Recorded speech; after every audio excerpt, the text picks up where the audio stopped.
الرحمن الرحیم، میں ہوں طاہر جمیل خان۔ ناظرین، آج ہمارے ساتھ موجود ہیں چیئرمین پاکستان تحریک انصاف اور سابق وزیر اعظم عمران خان صاحب۔ ان سے آج ہم بات کریں گے موجودہ ملکی سیاسی صورتحال اور تحریک انصاف کی اس حوالے سے حکمت عملی پر۔ جی خان صاحب، کیا حال ہیں آپ کے؟ جی شکریہ۔ خان صاحب، حالیہ press conference D G I S P R نے جو کی ہے، اس میں انہوں نے کہا ہے کہ ایک سیاسی جماعت نے بغاوت کی کوشش کی ہے، اشارہ ان کا غالباً آپ کی جانب ہی ہے۔ تو ایسے میں جب وہ اپنے ادارے کے اندر ہی احتساب کا عمل کر رہے ہیں، 2 اسٹار اور 3 اسٹار جنرلز بھی انہوں نے نہیں بخشے، تو آپ اپنا مستقبل کیا دیکھ رہے ہیں؟ دیکھیں، آگے تو جو ہوتا ہے ہمیں اللہ پہ ایمان ہے، تو وہ تو جو ہوگا ہوگا، لیکن مجھے ابھی تک سمجھ نہیں آئی کہ D G I S P R نے جو یہ پریس کانفرنس کی ہے، کبھی کوئی اس طرح یک طرفہ پریس کانفرنس کرتا ہے؟ بہت بڑا الزام ہے کہ فوج کے اندر بغاوت کی ہے۔ فوج کا مطلب ملک کے ساتھ بغاوت کی ہے، کیونکہ فوج تو ہماری ہے، تو اگر فوج تباہ ہوتی ہے بغاوت کی وجہ سے تو ملک تباہ ہوتا ہے۔ تو ہماری طرح کے لوگ جن کا جینا مرنا پاکستان میں، جنہوں نے کوئی لنڈن اور سارے دنیا کے باہر مغرب میں بڑے بڑے محلات نہیں بنائے اور جن کے بینک اکاؤنٹس باہر نہیں ہیں، جنہوں نے یہیں رہنا ہے، تو ہم تو سوچ نہیں سکتے کہ اپنے ملک کو ہم کمزور کریں فوج کو کمزور کرتے ہوئے۔ تو مجھے اس پریس کانفرنس کی سمجھ نہیں آئی کہ 9 مئی کو ایک ایونٹ بنا کے اور کوئی انڈیپینڈنٹ تحقیقات نہیں ہے۔ دیکھیں نا، ساری دنیا کے اندر، یورپ میں، امریکہ میں، انگلینڈ میں کوئی حادثہ ہوتا ہے، ہمیشہ اس کی انڈیپینڈنٹ انویسٹیگیشن ہوتی ہے۔ کوئی ابھی تک انڈیپینڈنٹ انویسٹیگیشن نہیں ہوئی۔ ایک یک طرفہ بیان آ رہا ہے کہ جناب تحریک انصاف نے سب کچھ کیا، ہم نے جلایا، ہم نے اٹیک کیا، ہم نے فلانا کیا، ہم نے آگے لگائی، لیکن کوئی، ہمارا اور موقف ہے، ان کا اور موقف ہے، کوئی انڈیپینڈنٹ انالیسس کیا اس کے اوپر۔ اور ہمیں تو تعجب یہ ہے کہ ایک پارٹی 27 فوجی عمارتیں چھوڑیں جو 2-3 ہوئی ہیں، ریڈیو پاکستان بھی جلایا گیا، ہماری کوئی تاریخ نہیں ہے اس طرح کرنے کی۔ جب مجھے گولیاں لگتی ہیں تب تو سب سے زیادہ قتل کرنے کی کوشش کی جاتی ہے، تب سب سے زیادہ رد عمل آنا چاہیے تھا، تب بھی کوئی ایسا نہیں ہوا۔ تو یہ جو یک طرفہ سرا ہوا ہے، اور کوئی بات نہیں کر رہا کہ 25 لوگ اس دن شہید ہوئے، 16 کے ہمارے پاس پوری ڈیٹیلز ہیں، جو باقی 9 ہیں ان کے لوگ اتنے ڈرے ہوئے ہیں کہ ہمیں وہ بتا نہیں رہے، یعنی وہ چھپے ہوئے انڈر گراؤنڈ چلے گئے۔ 2 کی ٹانگیں چلی گئی، دونوں ٹانگیں کٹ گئی، اور ایک پیرالائز ہو گیا، یعنی ریڑھ کی ہڈی پہ گولی لگی، وہ بالکل پیرالائز ہے۔ 50 کو گولیاں لگی، ابھی تک کسی نے بات ہی نہیں ان کی۔ دیکھیے، کسی ملک کے اندر آپ کے لوگ جب اس طرح ان کو شہید کیا جاتا ہے، نہتے لوگوں کو، کوئی چانس ابھی تک کوئی نہیں بتا رہا کہ کہیں ہماری طرف سے گولی چلی ہے۔ اگر بغاوت ہوتی ہے، کوئی عام ہوتی ہے، آپ فوج کے خلاف بغاوت کر رہے ہیں، اس کا مطلب کہ آپ کے پاس کوئی ہتھیار ہوں گے، آپ نے کوئی اٹیک کیا ہوگا، کوئی پلاننگ ہوگی۔ کوئی ایسی پلاننگ ہے تو کیا نہتے لوگوں نے فوج کے خلاف بغاوت کیسے کر ڈالی تھی؟ خان صاحب، آپ پرائم منسٹر ان ویٹنگ سمجھے جا رہے تھے، لیکن 9 مئی کے بعد پارٹی کا جس طرح شرازہ بکھ رہا ہے، تو آپ اقتدار کی دوڑ سے باہر ہوتے نظر آ رہے ہیں۔ کیا اب آپ کے پاس پلان ہے کہ آپ دوبارہ سے وہ مومنٹم حاصل کریں؟ دیکھیں، ایک چیز بہت ضروری ہے سمجھنے کہ پولیٹیکل پارٹی جو ہوتی ہے نا، وہ صرف ایک وجہ سے ختم ہوتی ہے، اس کا ووٹ بینک ختم ہو جاتا ہے۔ اب یہ پیپلز پارٹی اور نون لیگ ہے، 2 بڑی جماعتیں تھیں پاکستان کی، آج اکٹھی ہیں، آج دونوں بڑی جماعتیں اکٹھی ہو گئی ہیں۔ اس کے اکٹھے ہونے کے باوجود 37 بائی الیکشن ہوئے جو پچھلے چند مہینوں میں، 30 جیت گئی اب تحریک انصاف۔ تو اس کا کیا ہوا پھر؟ کیونکہ ان کا ووٹ بینک ختم ہوتا جا رہا ہے۔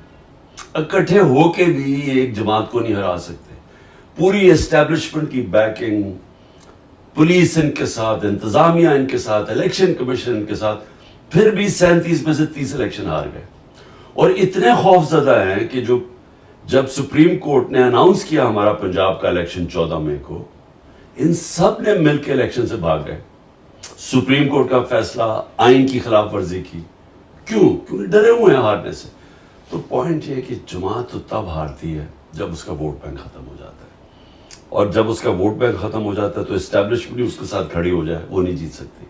تو تحریک انصاف کا تو اس وقت ووٹ بینک عروج پہ ہے. یہ جو بھی ہو رہا ہے, آپ جتنا ہمارے پہ ظلم کیا جا رہا ہے, یہ انتقامی کارروائی کی جا رہی ہے, 9 مئی کا بہانہ لگا کے ہمارے 10,000 لوگوں کو جیلوں میں ڈال دیا ہے, سینئر لیڈرشپ جیل میں ڈال دی ہے. نکلتے تب ہیں جب وہ کہیں کہ جی ہم پارٹی چھوڑ رہے ہیں, تب وہ نکلتے ہیں. تو کیا اس سے کیا ہوگا؟ تحریک انصاف کمزور ہو رہی ہے, تحریک انصاف اور طاقتور ہو رہی ہے. کیوں؟ کیونکہ ووٹ بینک بڑھتا جا رہا ہے. خان صاحب, پارٹی کے سرکردہ جو رہنما ہیں اور آپ کے قریبی ساتھی, ان کے چھوڑ جانے کے بعد خود کو تنہا تو محسوس کرتے ہوں گے؟ دیکھیں, میری ایک مشن ہے. مشن کے اندر آپ نہ دیکھتے ہیں اپنی فیملی, نہ آپ دیکھتے ہیں اپنے دوست, نہ آپ دیکھتے ہیں کہ جی میرے سے 26 سال کوئی میرے ساتھ رہے. آپ صرف مشن دیکھتے ہیں. آپ اٹھا کے دیکھ لیں جنہوں نے مشن لڑی ہیں, قائد اعظم محمد علی جناح, کتنی ان کی دوستیاں رہ گئیں, ان کی فیملی ڈسٹربٹ ہو گئی. مہاتما گاندھی کا دیکھ لیں, وہ بھی بہت بڑا لیڈر تھا, اس کا دیکھ لیں کہ اس کی کیا پرائیویٹ لائف, دوستیاں کدھر گئی. نیلسن منڈیلا کی زندگی پڑھ لیں تو وہ کتنی ان کی فیملی ساری ختم ہو گئی, اس کے دوستوں سے کیا ہوا. تو میرے لیے تو ایک مشن ہے حقیقی آزادی کی. 27 سال پہلے میں نکلا تھا تھوڑے سے لوگوں کے ساتھ, بڑی دیر تھوڑے سے لوگ تھے, پھر بڑھتی گئی, اور پھر اللہ کا کرم ہے آج پاکستان کی شاید تاریخ کی سب سے بڑی پارٹی بن چکی ہے.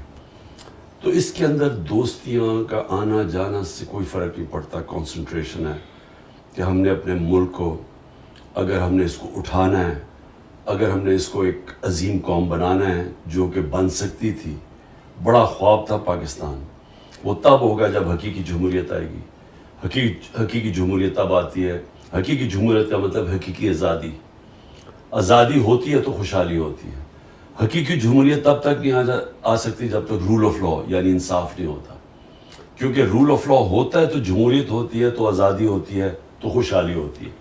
تو یہ جو لوگ چھوڑ کے مغرب جا رہے ہیں, یورپ جاتے ہیں, ساؤتھ امریکہ سے امریکہ گھسنے کی کوشش کرتے ہیں, کیوں کرتے ہیں؟ کیونکہ ان ملکوں کے اندر آزاد لوگ ہیں, ان کی آئین ہے, ان کی جمہوریت ہے, ان کے رول آف لا ہے, لیول پلینگ فیلڈ ہے, محنت کا پھل ملتا ہے. لوگ ایک دفعہ اپنے ٹیکس دیں, قانون کے اوپر چلیں, آزاد ہو جاتے ہیں. ہمارے ملکوں کے اندر بدقسمتی سے ایک چھوٹا سا طبقہ ہے, وہ سارے ملک کے وسائل کنٹرول کر کے بیٹھا ہوا ہے, وہ آزاد نہیں ہونے دیتا. اور یہ جو سارے میرے خلاف جو جمع ہوئے ہیں 14 پارٹیز, اسٹیبلشمنٹ, یہ کیوں ہیں؟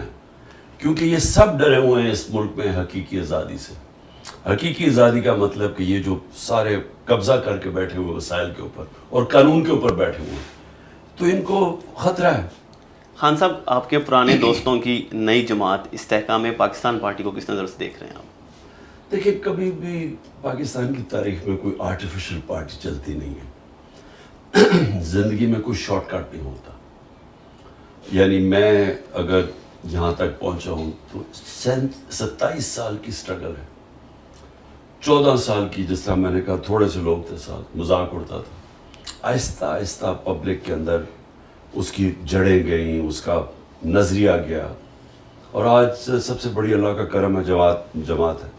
لیکن کسی کا خیال ہے کہ اس طرح کی جماعت بنا دو اور ادھر ادھر سے لوگ توڑ کے لے آؤ, تو اس کی پبلک میں تو کوئی روٹس ہے ہی نہیں. خان صاحب, پاکستان کی سیاست میں فوج کے کردار کے کس حد تک آپ قائل ہیں؟ کس حد تک فوج کا کردار ہونا چاہیے اور ہونا چاہیے بھی یا نہیں؟ آپ کا کیا موقف ہے اس بارے میں؟ دیکھیں, ہمارا ایک ملک ایوالو کر رہا ہے. 75 سال کی ہماری زندگی ہے. ہمارا ملک کیسے شروع ہوا تھا؟ ایک سیکیورٹی اسٹیٹ. کیوں؟ ہمیں خوف تھا. ایک دم آتے ساتھ ہی 47 میں آزادی ہوئی, 48 میں جنگ ہو گئی کشمیر کے اوپر. اس کی وجہ سے ایک خوف آ گیا کہ ہم 7 گنا بڑا ملک ہے ہمارا ہمسایہ, اور وہ ہمیں مانتا ہی نہیں ہے. وہ ہمسائے کا خیال تھا کہ پاکستان زیادہ دیر رہے گا نہیں اور یہ پھر ضم ہو جائے گا ہندوستان میں. اس خوف کی وجہ سے ہماری سیکیورٹی اسٹیٹ اور قوم اپنی فوج کے ساتھ کھڑی ہو گئی, اور قوم یہ سمجھتی تھی کہ فوج کی ہمیں بہت ضرورت ہے.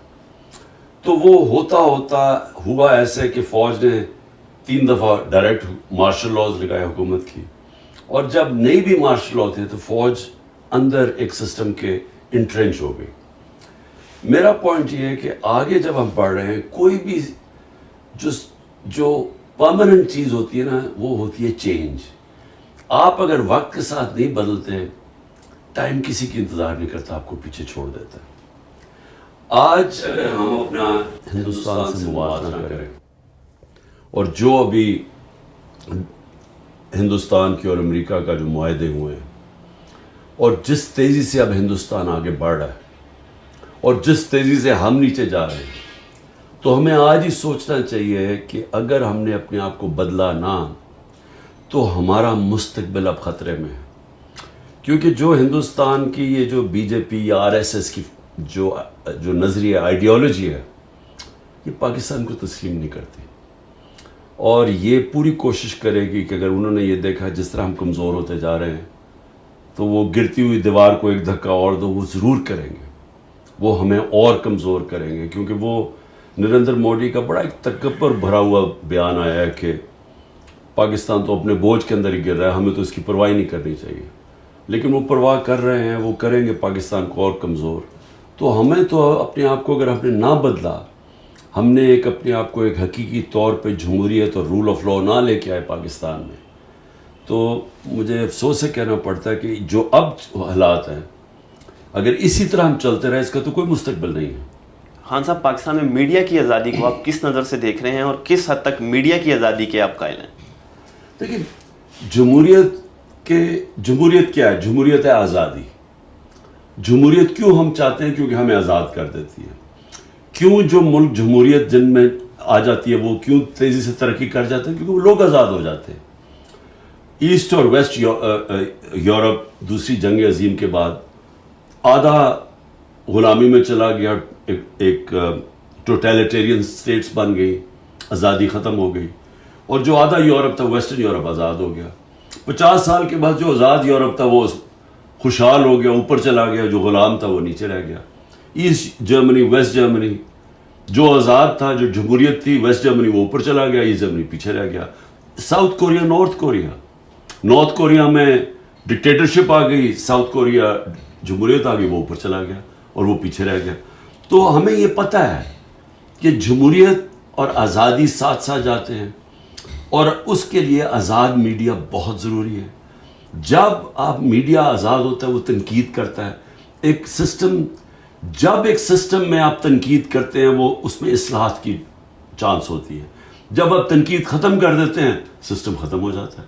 اور وہی میں نے آپ کو جو مثال دے رہا ہوں کہ یہ سب معاشروں میں جب ڈکٹیٹرشپ میں تنقید ختم ہو جاتی ہے, سسٹم پیچھے رہ جاتے ہیں. تو آزاد میڈیا تو بہت ضروری ہے. یہ ہے کہ اس کو ذمہ دار ہونا چاہیے, اس کے اوپر کربز ہونی چاہیے. جس طرح مغرب میں لائبل کیسز ہوتے ہیں, آپ کسی کی توہین نہیں کر سکتے, لیکن تنقید کرنا ایک معاشرے کے لیے تو خون ہے, اس کا خون بڑھتا ہے. خان صاحب, لیکن اس حوالے سے ہی کہا جاتا ہے کہ آپ کے دور میں بھی کوئی مثالی دور نہیں تھا میڈیا کے حوالے سے. نہ صرف انڈیویجولی صحافی اس سے متاثر ہوئے ہیں, بلکہ کئی ادارے بند ہوئے, کئی سینکڑوں صحافی بے روزگار بھی ہوئے ہیں. اس حوالے سے آپ کیا کہیں گے؟ یہ بالکل پروپیگنڈا ہے. میں چیلنج کرتا ہوں, ایک انگریزی میں لفظ ہوتا ہے, وہ کہتے ہیں کہ فالس ایکویولنس. غلط طریقے سے ایکویٹ کر دیتے ہیں دو بالکل مختلف چیزوں. آج میڈیا بالکل کنٹرولڈ ہے. آپ آج عمران خان کا ٹی وی پہ نام نہیں لے سکتے, جو ملک کی سب سے بڑی پارٹی ہے اور جس کی ریٹنگ 70 to 80% ہے ایک جمہوریت کے اندر. کیسے ہو سکتا ہے کہ میڈیا پہ آپ اس کو دکھانے نہیں دے رہے؟ اس کا مطلب میڈیا تو ختم ہو گیا. آج تو ٹوٹل سینسرشپ ہے. حکم ملا ان کو کہ نہ عمران خان نہ تحریک انصاف کا موقف نہیں ٹی وی پہ آ سکتا. ہمارے زمانے میں 2-3 انسیڈنٹ ہوئے. اس کے پیچھے اس وقت کیونکہ ہم جنگ سے نکل رہے تھے, وار آن ٹیرر سے, تو وہ سیکیورٹی یہی فوج نے 2-3 لوگوں کے اوپر ایکشن لیا تھا. میری گورنمنٹ نے کسی کے اوپر ایکشن لیا, اور ایک جگہ مطیع اللہ جان کو اٹھایا گیا تھا, ہمیں پتہ چلا, اگلے دن ہم نے اس کو چھڑوایا. یعنی ہمیں اب 4-5 ہمارے بڑے صحافی ملک سے باہر چلے گئے ہیں. ایک کو ملک سے باہر گیا، اس کو قتل کروایا ارشد شریف کو. اس وقت عمران ریاض 1.5 مہینہ ہو گیا، اس کا پتہ ہی نہیں کدھر ہے، اور عدالت کہہ رہی ہے اسے پیش کرو، اس کا پتہ نہیں ہے. 4-5 سینئر صحافیوں کو مارے پڑوائی ہیں. آپ تو کچھ کمپیئر ہی نہیں کر سکتے ہمارے دور اور اس دور کو. یہ تو مارشل لاء میں اتنے برے حالات نہیں تھے جو آج ہے. خان صاحب، دنیا ایک بار پھر 2 واضح بلاک میں تقسیم ہو چکی ہے. ایک طرف جہاں امریکہ اور اس کے اتحادی یورپی اور دیگر اقوام ہیں، تو دوسری جانب روس، چین اور ایران سمیت کچھ دیگر ممالک ہیں. آپ پاکستان کا مستقبل کس بلاک کے ساتھ دیکھ رہے ہیں؟ دیکھیں، پاکستان کو کسی بلاک میں نہیں شامل ہونا چاہیے. میں اصل میں ہمارے ہیں تو مخالف، لیکن میں ہندوستان کی فارن پالیسی کو بڑی میچور اور بڑی ذہین فارن پالیسی سمجھتا ہوں. ہندوستان نے اپنے آپ کو نان الائنڈ رکھا، مطلب کہ ہم کسی بلاک میں نہیں ہیں. جب کولڈ وار تھی اور ہم بلاکس میں چلے گئے، اور اس کے انہوں نے سب سے اپنے تعلقات رکھے، امریکہ سے بھی رکھے، روس سے بڑے کلوز تعلقات تھے. اب چین سے ہے تو ان کی تھوڑی آپس میں کانفلکٹ ہے، لیکن چین کے ساتھ ان کی اربوں ڈالر کی ٹریڈ ہے. تجارت چین سے بھی کر رہے ہیں، روس سے سستا تیل لے رہے ہیں. امریکہ کے ساتھ ابھی وہ الائنس کر لی ہے کہ ہر قسم کا انہوں نے کبھی اس طرح کی اسٹریٹجک الائنس، اکنامک، ٹیکنالوجی، جس طرح کی وہ الائنس کی ہے. تو پاکستان کدھر کھڑا ہے آج؟ ہمیں اپنا سوچنا چاہیے نا. ہم پہلے پھنس گئے جا کے ایک بلاک میں، امریکہ کی ہم خدمت کرتے رہے. اس کے بعد جب ہمیں ضرورت ہوتی تھی تو امریکہ ہمیں استعمال کرتا تھا، اور ہم وہ استعمال ہوتے تھے. افغان جہاد میں ہم استعمال ہوئے، جب ٹیشو پیپر کی طرح استعمال کر کے پھینک دیا گیا. پھر وار آن ٹیرر میں استعمال ہوئے، پھر وہ ختم پھینک دیا گیا. تو یہ تو ہمارا اپنا قصور ہے. ایک خوددار فارن پالیسی ہونی چاہیے، غیرت ہونی چاہیے، قومی غیرت، ایک اپنے پیر پہ کھڑا ہونا چاہیے.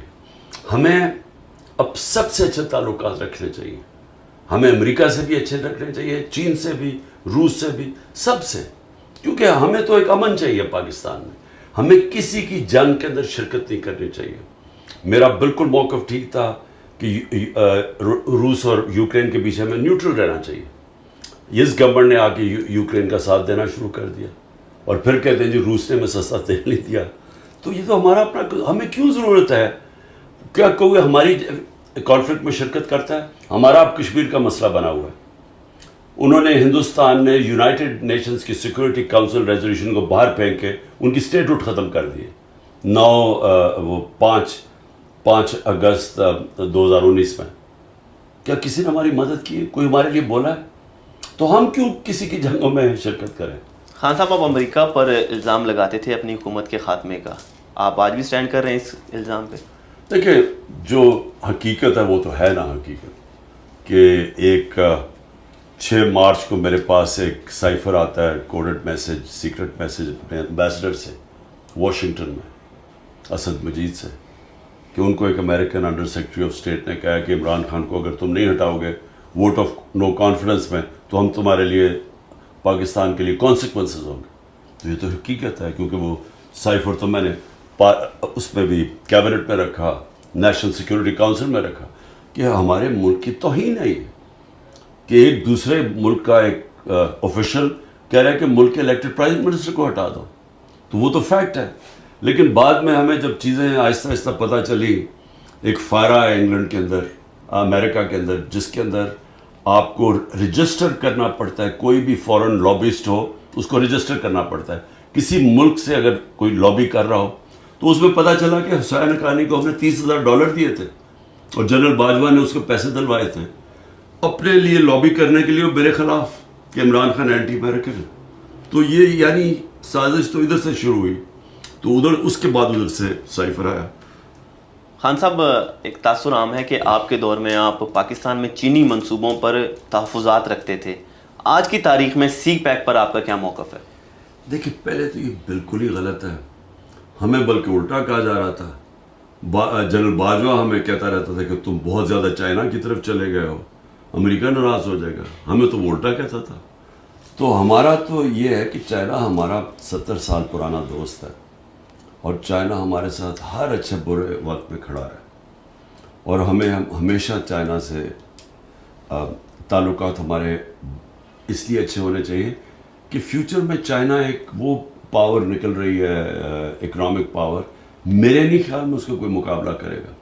تو ہمیں تو ان سے ہر قسم کی ہیلپ کی ضرورت ہے چائنا سے. سو ہمیں ہم نے تو پوری کوشش کی کہ ہمارے تعلقات بہتر ہو. بدقسمت ہے 2 سال کووڈ-19 آ گیا. کووڈ-19 کی وجہ سے 2 سال چائنا بند ہو گیا. تو اس سے ہماری جس رفتار پہ ہماری پروگریس ہونا تھا، اور سی پیک پہ بھی، لیکن وہ بھی میں سمجھتا ہوں کہ ہم نے اس کے باوجود ہم نے بڑی تیزی سے آگے بڑھ رہے. لیکن سر واقفان حال تو کہتے ہیں کہ چائنا کا جو ٹلٹ ہے وہ شریف برادران کی جانب زیادہ ہے بجائے آپ کے. کوئی تو وجہ ہوگی اس کی؟ میں نہیں جانتا کہ یہ دیکھیں یہ پروپیگنڈا ہے. کون یہ فیصلہ کرے گا کہ ٹلٹ زیادہ ہے؟ یعنی کیا ثبوت ہے اس کا؟ کیا انہوں نے 14 مہینے میں یہ جب سے آئے ہیں تو کون سا مارکا مار دیا؟ بتائیں چائنا سے کیا کیا انہوں نے؟ وہ بتائیں انہوں نے کوئی کام کیا جو ہمارے زمانے میں نہیں ہوا. یہ سمجھے کہ چائنا کا جو فورن منسٹر تھا، میری نو کانفیڈنس موشن جب انہوں نے درج کیا اسمبلی میں، تو اس جب میں نے OIC کانفرنس کی تو چائنا کا foreign minister specially as a guest آیا. تو وہ کبھی اس طرح آتا ہے کہ اگر تعلقات ٹھیک نہ ہو، اور OIC کے سارے ملک کبھی آتے ہیں آپ کے، اگر سعودی عربیہ اور ایران اور جس بڑے مسلمان ملک ہیں یہ نہ چاہیں، نہیں تو OIC کانفرنس تو نہیں ہو سکتی. تو 4 مہینے میں 2 تو OIC کانفرنسز ہوئی ہماری، ان میں اٹینڈ کرتا ہے آگے چائنا کا فورن منسٹر. تو یہ کدھر سے کہتے ہیں کہ یہ تعلقات ٹھیک نہیں تھے؟ خان صاحب، آپ کے دور میں آپ کا ایک منصوبہ تھا کہ تحریک طالبان پاکستان کے ساتھ مذاکرات کیے جائیں، حتیٰ کہ فاٹا کے اندر بھی انہیں آباد کرنے کی بات ہو رہی تھی. آج کے بھی آپ کا موقف وہی ہے باوجود اس کے کہ وہ ہماری اسٹیٹ کو ہی تسلیم نہیں کرتے؟ دیکھیں، گورنمنٹ چینج ہو جاتی ہے افغانستان میں، طالبان کی حکومت آ جاتی ہے. طالبان کی حکومت کہتی ہے کہ جو TTP افغانستان میں بیٹھ کے پاکستان میں واردات کر رہی تھی، وہ ان کو کہتے ہیں کہ جی اب آپ پاکستان واپس جائیں. اب جب وہ پاکستان ان کو واپس بھیجتے ہیں تو ہمارے پاس 2 چوائسز ہیں نا. ہم یا تو، اور وہ 30-40 ہزار لوگ تھے یعنی ان کی فیملیز ملا کے، اب یا تو آپ ان کو کھڑے کر کے گولی مار دیں، یا ان کو یہاں کوشش کریں ریہیبلیٹیٹ کرنے کی، کیونکہ افغانستان کہتا ہے ہمیں نہیں چاہیے، آپ کے لوگ ہیں واپس لے لیں. تو دیکھیں، جو عقل والی چیز تھی نا وہ یہ ہے کہ ان کو سیٹل کرتے ہیں، ہم ان کو ریہیبلیٹیٹ کرتے ہیں. یہ ساری دنیا میں ہوتا ہے. یہ جب بھی آپ کی یہ جو دہشت گردی کی جنگ ختم ہوتی ہے نا تو آخر میں مذاکرات پہ ہوتی ہے اور آپ پھر ریکنسیلیشن کرتے ہیں. اب ہوا کیا کہ ہم پلان بھی، ہم نے پیسے کا بھی بندوبست کیا کہ ہم ان کو سیٹل کریں گے. اتنے میں پتہ چلا جناب وہ ہماری گورنمنٹ چلی گئی، اور انہوں نے آ کے نہ ان کے پاس کوئی ٹائم تھا نہ ان کو سمجھ تھی. اس کے بعد جو ہماری ملٹری اسٹیبلشمنٹ تھی وہ لگ گئی تحریک انصاف کو ختم کرنے کے لیے، اور وہ TTP کو بھول گئی. تو سر TTP کی طرف سے بھی سنجیدگی کا مظاہرہ ہونا چاہیے نا. 2 وے چیز ہوتی ہے. وہاں سے تو حملے جاری تھے اور پاکستان کے مختلف حصوں میں حملے ہوئے، ایون پشاور میں بھی اس کے بعد حملہ ہوا، 100 سے زیادہ وہاں پہ شہادتیں ہوئیں. دیکھیں وہ بات کریں کہ جو میرا دور تھا، اب اگست کے اندر وہ ختم ہوتا ہے. اگست میں، یعنی اگست میں ان کی گورنمنٹ آتی ہے طالبان کی، اور اس کے بعد یہ آنا شروع ہو جاتے ہیں نومبر دسمبر میں پاکستان. ہم اپریل تک تھے. مجھے بتائیں ہمارے دور میں کیا ہوا ہے؟ ہمارے دور میں کیوں نہیں کوئی حملہ ہوا؟ کیونکہ ہماری بات چیت چل رہی تھی اور ہمارا پلان یہ تھا ان کو ریہیبلیٹیٹ کرنے کا. جب ہم چلے گئے اس کے بعد جون کے اندر میں نے پہلی دفعہ بتایا کہ ان کو سیٹل کرو، کیونکہ پہلی دفعہ پرابلم آیا ہمارا کانڈ کے اندر. ان کو کسی کو پتہ ہی نہ کوئی انٹرسٹ ہے، نہ کسی نے کوئی توجہ دی. تو دیکھیں، اگر انہوں نے واپس ری سیٹل ہونا تھا تو وہ آسان تو نہیں تھا، لیکن آپ کے پاس دوسری چیز ہے، پھر جنگ شروع کر دیں. تو اب تو ہمیں پتہ ہی نہیں ہے کہ کیا ہو رہا ہے. اب تو کسی کو اندازہ نہیں ہے کہ یہ کیا سٹیٹس ہے، یہ حکومت کیا کوششیں کر رہی ہے. کیونکہ بدقسمتی سے اس وقت ساری جو توجہ حکومت کی اور ملٹری اسٹیبلشمنٹ کی ہے وہ تحریک انصاف کو ختم کرو. ہمارے اوپر پوری سرویلنس لگی ہوئی ہے، ہر جگہ لوگوں کو پکڑ کے جیلوں میں ڈال رہے ہیں. 10,000 لوگ ہمارے جیلوں میں ڈال دیے. تو ان کی تو ساری توجہ ادھر ہی ہے. سیکیورٹی فورس ایک ہی وقت پہ کام کر سکتی ہے نا. تو تحریک انصاف کو ختم کرتے کرتے باقی سیکیورٹی کے اوپر ان کے پاس کدھر ٹائم ہے؟ خان صاحب، آپ نے اقوام متحدہ کی جنرل اسمبلی سے خطاب میں کہا تھا کہ پاکستانی پختون جو ہیں وہ افغان طالبان کے ساتھ ہمدردی رکھتے ہیں اور اس کی وجہ مذہبی سے زیادہ پشتون نیشنلزم ہے. اس سے آپ کی کیا مراد تھی؟ ہمارے دیکھنے اور سننے والوں کے لیے اس کی وضاحت فرمائیں. دیکھیں، جو آدھی آبادی ہے افغانستان کی وہ پشتون ہے، اور جو پاکستان میں یعنی 70% پشتون پاکستان میں رہتے ہیں، 65% کہہ دیں، اور 30 یا 35% افغانستان. دفعہ پرابلم آیا ہمارا کانڈ کے اندر، ان کو کسی کو پتہ ہی نہ کوئی انٹرسٹ ہے، نہ کسی نے کوئی توجہ دی. تو دیکھیں، اگر انہوں نے واپس ریسیٹل ہونا تھا تو وہ آسان تو نہیں تھا، لیکن آپ کے پاس دوسری چیز ہے، پھر جنگ شروع کر دیں. تو اب تو ہمیں پتہ ہی نہیں ہے کہ کیا ہو رہا ہے. اب تو کسی کو اندازہ نہیں ہے کہ یہ کیا سٹیٹس ہے، یہ حکومت کیا کوششیں کر رہی ہے. کیونکہ بدقسمتی سے اس وقت ساری جو توجہ حکومت کی اور ملٹری اسٹیبلشمنٹ کی ہے وہ تحریک انصاف کو ختم کرو. ہمارے اوپر پوری سرویلنس لگی ہوئی ہے، ہر جگہ لوگوں کو پکڑ پکڑ کے جیلوں میں ڈال رہے ہیں. 10,000 لوگ ہمارے جیلوں میں ڈال دیے. تو ان کی تو ساری توجہ ادھر ہی ہے. سیکیورٹی فورس ایک ہی وقت پہ ایک کام کر سکتی ہے نا. تو تحریک انصاف کو ختم کرتے کرتے باقی سیکیورٹی کے اوپر ان کے پاس کدھر ٹائم ہے؟ خان صاحب، آپ نے اقوام متحدہ کی جنرل اسمبلی سے خطاب میں کہا تھا کہ پاکستانی پختون جو ہیں وہ افغان طالبان کے ساتھ ہمدردی رکھتے ہیں اور اس کی وجہ مذہبی سے زیادہ پشتون نیشنلزم ہے. اس سے آپ کی کیا مراد تھی؟ ہمارے دیکھنے اور سننے والوں کے لیے اس کی وضاحت فرمائیں. دیکھیں، جو آدھی آبادی ہے افغانستان کی وہ پشتون ہے، اور جو پاکستان میں یعنی 70% پشتون پاکستان میں رہتے ہیں، 65% کہہ دیں، اور 30 یا 35% افغانستان میں رہتے ہیں. ٹھیک، ان کی بڑی پرانی افیلیشن ہے، یعنی یہ صدیوں سے جاتی ہے. یہ پاکستان جو ڈیورینڈ لائن تھی نا بیچ میں، اس کو وہ مانتے ہی نہیں تھے. یہ پہلی دفعہ اس کا فینس کس نے کیا؟ ہم نے وہاں باڑ لگائی. اس سے پہلے تو وہ کھلا بارڈر تھا. تو ان کے تعلقات بڑے قریب تھے. تو جب افغان جہاد ہوئی تو افغان جہاد میں جو اس طرح پشتون تھے قبائلی علاقے میں، انہوں نے پوری شرکت کی افغان جہاد میں جو 80 کی دہائی میں ہوئی. تو جب یہ آ گیا امریکہ کی جب وار آن ٹیرر، تو انہوں نے جب طالبان کو کیا تو طالبان پشتون تھے. تو جو اس طرف تھے ان کی بڑی ان کے ساتھ افیلیشن تھی. تو یہاں سے بھی لوگوں نے اس میں شرکت کی کیونکہ وہ ایک پرانی ان کی چلی جا رہی تھی. تو میں یہ ہمیشہ کہتا تھا کہ اگر ہم نیوٹرل رہتے، ہم شرکت نہ کرتے اس میں، تو ہمارا زیادہ چانس تھی ہم ان کو کنٹرول کر سکتے تھے. لیکن جب ہم فریق بن گئے تو انہوں نے پاکستان کو بھی اٹیک کرنا شروع کر دیا، اور جو اس طرف تھے وہ تحریک طالبان بن گئی. اور انہوں نے آ کے پاکستان کو کہا جی آپ کولیبریٹرز ہیں، انہوں نے پرو امریکہ کر کے ہمارے اوپر اٹیکس کیے.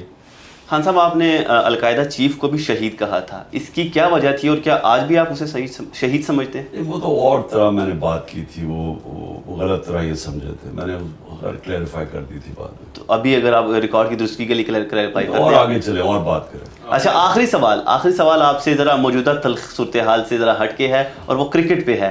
ابھی چند مہینے میں 2 بڑے کرکٹ کے ٹورنامنٹ آ رہے ہیں. ایک ایشیا کپ ہے جو کہ پاکستان میں ہونے جا رہا ہے، اور اس کے لیے بھارت نے اپنی ٹیم بھیجنے سے انکار کر دیا ہے، جس کے بعد آدھے سے زیادہ جو میچز ہیں جو پاکستان نے ہوسٹ کرنے تھے پاکستان کے اندر، وہ سری لنکا منتقل ہو گئے ہیں.